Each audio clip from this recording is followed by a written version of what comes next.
Olá pessoal, sejam bem-vindos a mais um vídeo aqui do Super Acadêmico e hoje vamos continuar com a nossa playlist aqui do livro O Avesso de Marx, de José Crisóstomo de Souza, Crisóstomo de Souza. E hoje a gente está chegando no episódio 5, se não me engano, episódio 5. Então, para quem não está acompanhando, nós estamos vendo aqui, você vai dar uma olhada aí, por favor, nos outros vídeos, nos outros episódios. Estamos vendo esse livro aqui que tem capítulos chamados de conversas. Hoje a gente vai ver a segunda conversa chamada A Substância contra o Indivíduo Abstrato, certo? Antes de começar, não se esqueça de se inscrever no canal, dar like no vídeo, comentar e compartilhar. Se tornar membro do canal também, clicando em Seja Membro, dando uma ajuda especial com valeu, ou se tornando até um apoiador do canal e interferir nos conteúdos se quiser. Você também pode, dar uma olhada no meu livro mais recente, A Vingança de Vladimir. Eu falo Em Busca da Verdade, que é o livro anterior. 3. Mas está lá também no Clube de Autores. É só você ir no segundo link da descrição, você vai lá no Clube de Autores, dá uma olhada nesse e dá uma olhada nos outros também, certo? Então vamos lá. Então, como eu vim dizendo, esse livro do José Crisóstomo de Souza tenta analisar a obra de Marx, analisa, aliás, a obra de Marx por vários pontos de vista, fazendo, inclusive, principalmente, que é a especialidade dele, o diálogo entre Marx e os outros pensadores da época dele, os chamados jovens hegelianos, que é a especialidade do professor Crisóstomo, especialmente o Max Stirner, mas ele fala também dos outros. Então, nessa segunda conversa aqui, A Substância contra o Indivíduo Abstrato, ele vai começar dizendo assim: a consolidação da substância social no sujeito autoconsciente. Bom, é um título meio complicado, mas a ideia é o seguinte: os pensadores jovens hegelianos, Bruno Bauer, Max Stirner, Ludwig Feuerbach, o próprio Marx, o Engels, e tem outro aqui que ele cita aqui que eu não conheço, Moses Hess. Todos têm influência direta, da obra do Hegel. E aí havia uma grande discussão a partir da obra do Hegel, como a gente viu, se você não viu, vá lá na playlist do livro do Habermas, Discurso Filosófico da Modernidade, em que havia uma tendência lançada pelo Hegel de tentar analisar tudo da realidade moderna a partir da visão do sujeito. Então, por isso que é sujeito autoconsciente. Sendo que o título do capítulo é A Substância contra o Indivíduo Abstrato. Então, muitos desses pensadores, a partir da obra de Hegel, e Hegel, segundo o Crisóstomo aqui, teve também influência do Spinoza, que é anterior ao Hegel, bem anterior. Spinoza é do século XVII. Hegel é do século XIX já. Então, nesse modelo de influência do Hegel, haveria uma espécie de, ou pelo menos se pretendia entender que haveria um todo, uma substância que caracterizava os sujeitos individuais. Então nós, sujeitos individuais, faríamos parte de uma mesma substância. Então haveria, sim, no nível conceitual, um sujeito abstrato, um sujeito conceitual. A concretude desse sujeito poderia ser atestada a partir do acompanhamento, digamos assim, histórico da evolução desse sujeito. É meio complicado, meio confuso a gente imaginar um nível de abstração tal em que nós, sujeitos, fazemos parte de um grande sujeito, uma coisa assim. Então, deixa eu ver, aqui ele fala assim: dentro da esquerda hegeliana, apresenta-se como críticas ao chamado ponto de vista da substância, uma realidade absoluta com potência objetiva. Veja, uma realidade absoluta como potência objetiva, como se objetivamente houvesse em cada um de nós o potencial desse ser absoluto. Para Marx, isso é uma coisa meio uma metafísica, meio aristotélica, inclusive. Para Marx, tais ataques aproximam o Bauer e o Stirner do Hegel, apesar de serem ataques a Hegel. Que, segundo o próprio Marx, eles queriam dissolver a solidez da substância para subordiná-la aos seres humanos enquanto sujeitos individuais, autoconscientes, supostamente autônomos, subjetivamente livres e criadores. Quer dizer, Marx ele era contrário a essa ideia, especialmente à medida que ele foi ficando cada vez mais voltado para o materialismo, a economia, porque nós, como indivíduos, né, somos diretamente influenciados pela vida coletiva material. Então não haveria essa coisa subjetivamente livre, criadora. Né? Seríamos todos estruturados pelo modelo de sociedade que existe. Independente, inclusive, de ainda não havia uma crítica tão elaborada ao capitalismo, mas em qualquer sociedade, independente do modelo econômico da sociedade, seja feudalista, capitalista, socialista, né, socialismo primitivo, o que seja, né, haveria uma subordinação de nós, indivíduos, a essa estrutura, né, supra-individual. Então, criticar a ideia de substância como potência objetiva, né, de substância englobante dos sujeitos, como potência objetiva de cada sujeito, a partir de uma subjetividade livre e criadora de indivíduos autoconscientes, segundo Marx, é dizer a mesma coisa. Certo? A base da abertura do capítulo é essa. Certo?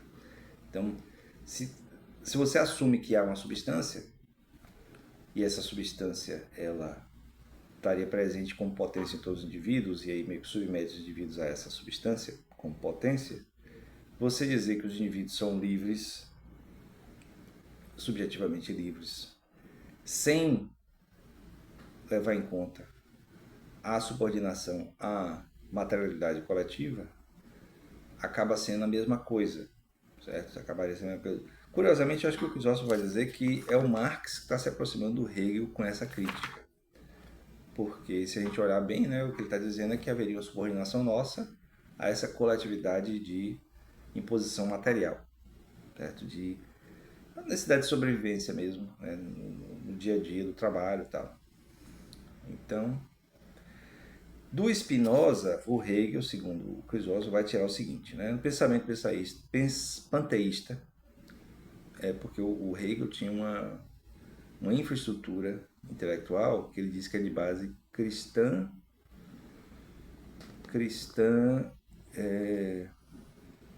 luterana, com influência do espinosismo, que é o panteísmo espinosista. Por que panteísmo? O Spinoza acreditava que haveria uma substância divina, né, supra-humana, presente em cada indivíduo, certo? Em cada partícula individual de pessoa. Por isso que é panteísta. Pan de todo e teísmo, né, de Deus, divindade em tudo, alguma coisa assim. As coisas particulares, seres finitos, também pessoas, próprias da concepção cristã tradicional, fica substituído pela afirmação monista de uma substância única, divina e englobante. Bom, todas essas discussões metafísicas sobre se cada indivíduo faz parte de um todo, ou se cada indivíduo é um todo em si mesmo, certo? Me parece uma discussão que assim, não é muito relevante, especialmente para o nosso contexto atual. Ou talvez seja, não sei, aí você pode colocar nos comentários o que você acha que é relevante ou não. Pode ser tudo bem, assim, a minha visão de mundo, que é não religiosa, né, não teísta,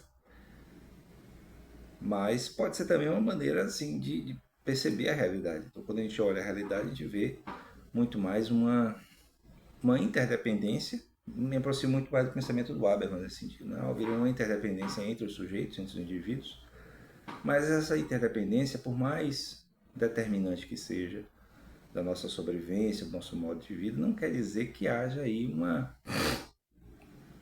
substância escrita, né? Um destino, né? Haveria muito mais uma série de causas e consequências, de acordo com as escolhas possíveis dentro dos contextos. O Crisóstomo, inclusive, vai identificar um pouco alguns dos jovens hegelianos como precursores tanto do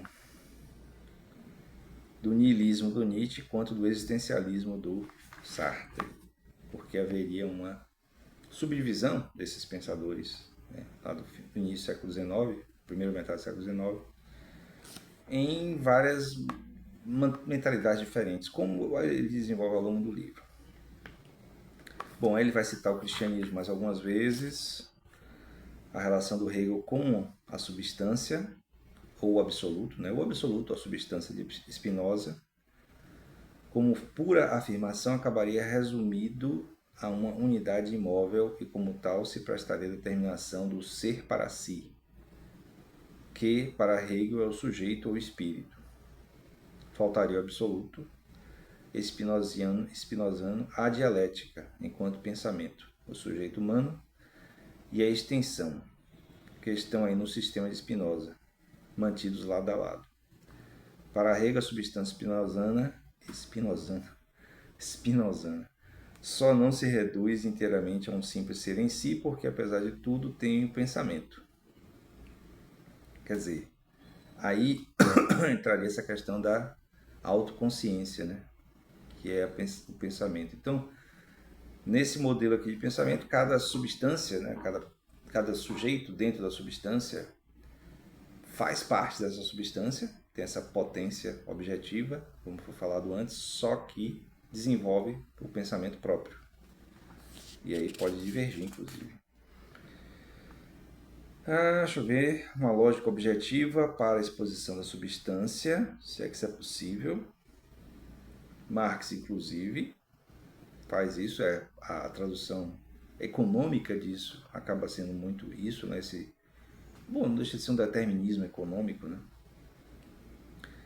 Ele segue Hegel na linguagem peculiar. A substância ativa se manifesta como substancialidade originária, por meio de seu atuar. Então, muito parecido com Aristóteles, né, haveria em cada manifestação individual uma manifestação parcial da substância, por isso que é potência objetiva.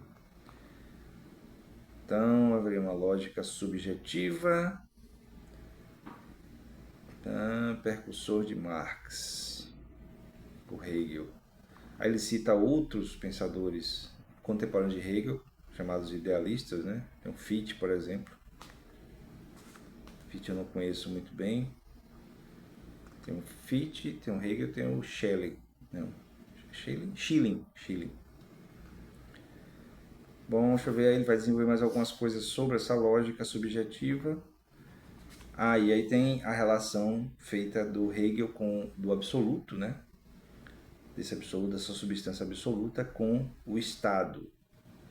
Certo? Então, o Estado seria a representação ou a expressão social coletiva dessa substância absoluta. E os indivíduos seriam a expressão individual dessa substância. É meio estranho a gente pensar isso, né? Mas talvez por um fator de contexto histórico, né? Havia necessidade ou a ânsia da Alemanha de uma reunificação, de unificação em um Estado, e aí a Prússia, que comandava meio o território alemão na época, do qual o Hegel fazia parte, né? Ele era prussiano, havia esse empenho em entender o todo da sociedade como uma substância, né? Como se fosse uma união. Dá para ver uma presença aí dessa mentalidade, inclusive na Alemanha posterior à unificação, a Alemanha do Bismarck, né? Depois a Alemanha da Primeira Guerra e, obviamente, a Alemanha da Segunda Guerra Mundial.